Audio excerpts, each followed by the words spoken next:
Abah Soleh, di kebanyakan pondok pesantren itu kan santrinya memang diajarin disiplin yang keras ya.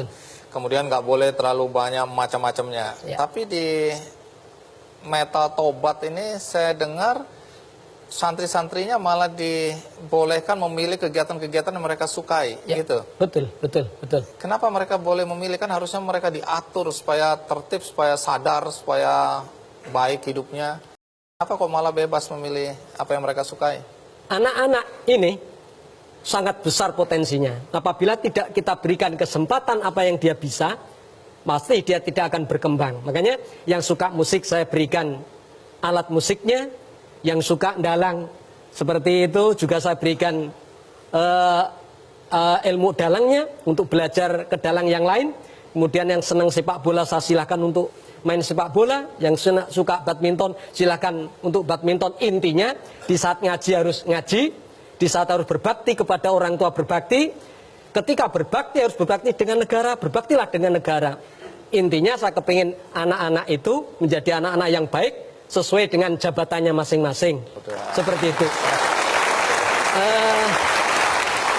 Dan ternyata kalau kita kepingin menjadikan seseorang itu baik atau menjadikan sesuatu itu baik, maka kita wajib rugi.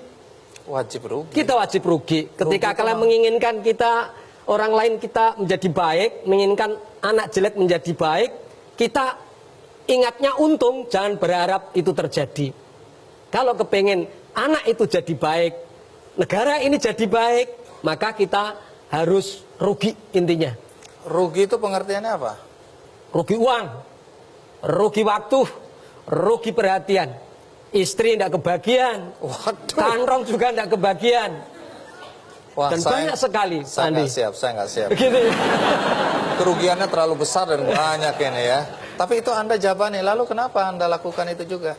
Sekali lagi hanya berharap ridho Allah agar supaya hidup kita bermanfaat bagi orang lain. Khairun nas anfaulin nas. Sebaik-baik manusia adalah yang bisa memberikan manfaat kepada orang lain. Itu tujuan. Seperti itu, Pak Andi. Nah, dengan cara mengasuh pondok pesantren seperti ini, apa Anda nggak dikritik? Bukan cuma dikritik, Pak Andi. Bahkan saya mulai tahun 99 sampai saat ini, saya pernah diusir selama 3 kali. Diusir? Diusir. Oleh masyarakat, karena tidak cocok. Yang tahunya saya itu adalah pengumpul anak-anak nakal. Dianggapnya saya juga kepala anak nakal saat itu. Makanya sering sekali saya masuk ke polsek untuk dimintai keterangan. Karena sering, anak-anak ini sering tawur. Yang dipegang siapa? Saya yang di depan. Nah, soal nggak waras ini, kenapa Anda terima juga? Apa yang Anda ingin lakukan terhadap calon santri yang tidak waras ini? Mereka juga sebenarnya berpotensi juga. Dan akhirnya juga jadi anak-anak pandai. Dan nilainya bagus. Sekarang ini, di tempat Anda, ceritakan apa metode terapi yang Anda terapkan di pesantren ya. Siap. Tapi salah satu contoh, ini di sini ada, namanya adalah Ahmad Fadol Pamungkas, tapi biasa dipanggil Aas. Iya, Aas. Jadi apa benar dulu pecandu ya? Bandar. Oh, sampai bandar. Iya. Pecandu dan bandar. Di daerah mana kok kita nggak ketemu? Palembang. Palembang, Bang. Palembang. Oke. Berapa lama terjerat narkoba? 13 tahun. Dari umur berapa itu? Dari tahun 98.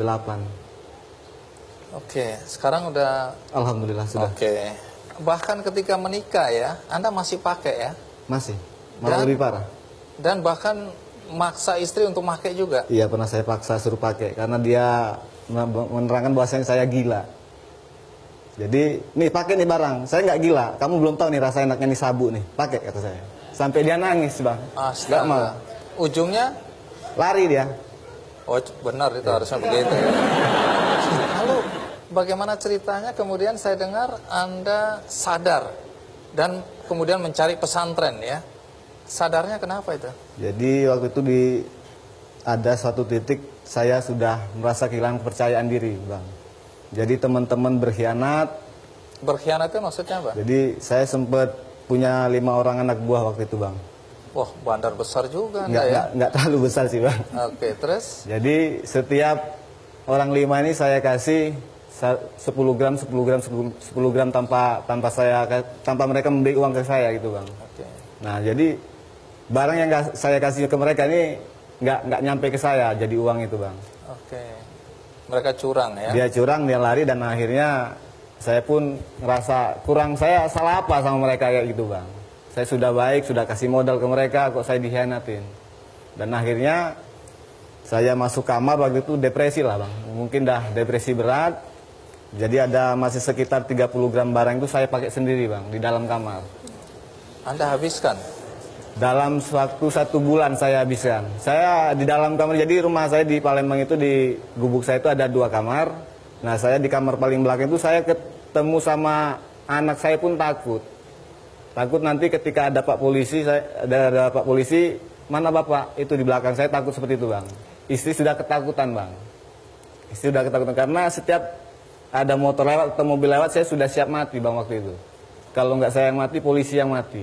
Oke, terus Anda depresi di kamar? Di kamar, akhirnya saya waktu itu kan, saya kebenaran punya salah satu senjata api waktu itu. Punya senjata api? Waktu itu saya punya senjata api, jenis revolver. Jadi waktu itu istri saya sudah lari ketakutan. Kebenaran rumah saya sama orang tua saya ini sebelahan, Bang. Jadi istri saya udah ketakutan, anak-anak dibawa ke rumah orang tua, dan akhirnya saya ambil pistol, mau saya tembak kepala saya. Karena teman-teman sudah berkhianat, istri pun sudah nggak percaya kan. Akhirnya saya putus asa. Begitu saya mau letus ke kepala ini, alhamdulillah, tanpa saya sadar, anak saya ini berteriak, "Bapak!" kayak gitu, Pak. Saya untal senjata api, padahal nggak ada anak saya di rumah itu. Akhirnya saya lari ke rumah orang tua saya peluk anak saya sujud di kaki almarhum bapak dan ibu, bahwasanya pondokan saya di Jawa.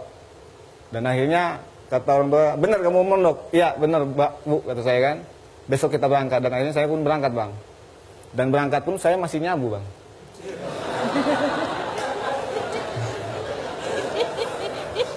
Terus? Tapi dengar-dengar waktu nyari pondok pesantren, Anda sudah tanda kutip survei ya, cari pondok pesantren, masuk ngobrol dengan kiai-kiainya, tapi nggak merasa pas. Iya. Kemudian merasa pasnya ketika di pondok pesantren Metal Taubat ini. Bahkan malah belum ketemu abahnya waktu itu. Jadi waktu itu saya sampai Klaten, Solo, Jogja, Kebumen, banyak pesantren yang saya datengin, ada beberapa pesantren. Jadi pas saya sowan ini bahasanya nemuin Pak Kiai, Bang. Pas begitu sowan, tempat Pak Kiai sama ibu diantar, sama Pak Kiai dilihat mata saya kayak ini, Bang. Nggak bakal sembuh kamu 4 tahun di sini. Nggak bakal sembuh? Dia bilang kayak gitu kiainya. Ya saya sakit hati kan, Bang. Yang mau berubah tuh saya, bukan kiainya kan. Belum sudah divonis. Oke, jadi nggak jadi? Nggak jadi, belum. Oke, terus coba di tempat lain, apa salahnya di tempat lain lagi? Tempat lain, terus ada saya datengin juga. Ibu saya dan almarhum bapak cerita bahwasanya saya perokok berat, dan pas datang situ sama Pak Kiainya, di sini santri nggak boleh ngerokok. Saya lihat Kiainya ngerokok. Lah ini nggak pas, kata saya kan. Terus bagaimana sampai ketemu Abah Soleh? Jadi tanggal 25 Oktober 2012 hari Minggu, saya masih ingat benar itu, Bang. Ingat persis ya. Iya. Jadi begitu turun dari mobil, ini langsung singkat cerita, Bang ya. Begitu turun dari mobil, saya tuh seolah-olah pernah ngeliat gedung pesantren yang Abah Asu ini, Bang.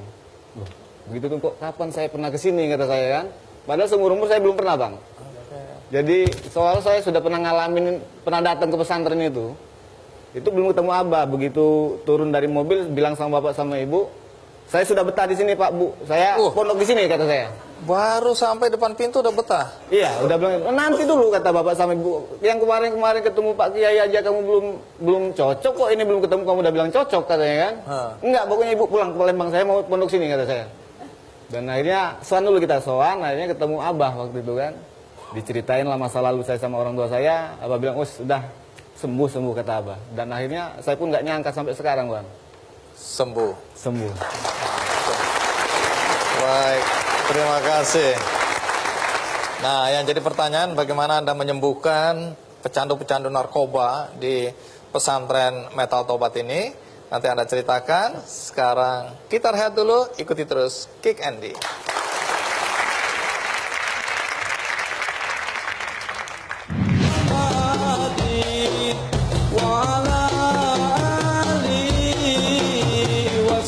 diaduk